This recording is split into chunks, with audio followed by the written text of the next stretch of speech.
Okay, we're ready to sew. We have our machine threaded, the bobbin is in. I just have a little piece of scrap fabric to demonstrate. First thing you do, press her foot, press her foot, press her foot, constantly.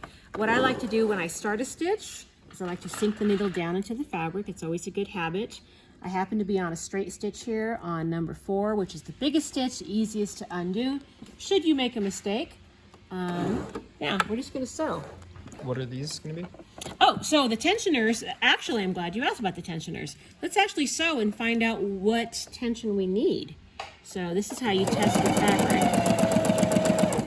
Okay, so if we look here, see how the little white thread from the bobbin, the back looks really good. The top, not so good. So I think we're gonna adjust the tension. I think I'll make it a little bit bigger. We'll go to 5. See if that's any better. Again, drop the needle down. That's a little bit better. So basically, you don't really want to see that bobbin thread coming through.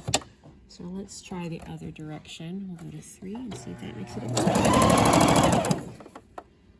No, I think we're right going the other way. So once you figure out what tension your fabric wants, I'm going to check the back as well.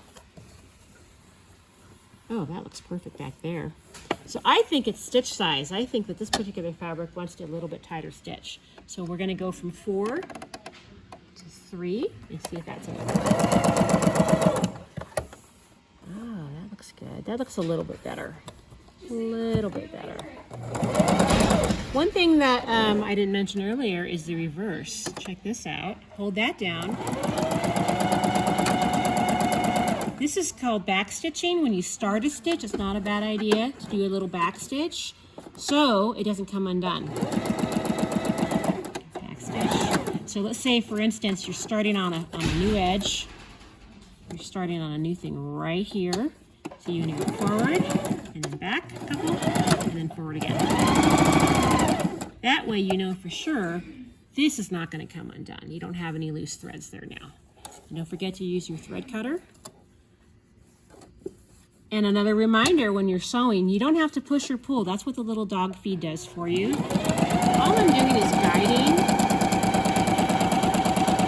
from the front, making corners, making turns. I'm not pushing or pulling, I'm just rotating the fabric. Can you show different stitches? Yeah. So, why would you use a zigzag stitch? Oh, let's adjust this to zigzag up here. Okay. Look at that. So, a zigzag stitch is actually a stretch stitch. You're going to be sewing on anything stretchy like cotton jersey, say spandex. This stitch is fantastic because when you stretch the fabric, the stretch stretches with it. If you were to use a straight stitch on a stretchy fabric, it will no longer be stretchy. This is also a great stitch for darning if you have a hole. Check this out. You use a zigzag stitch, and I'm going to tighten it up a little bit. Okay. Reverse, forward, reverse. And if there had been a hole there, that's how I would cover it. And if you were to use the exact matching thread, it would almost be invisible.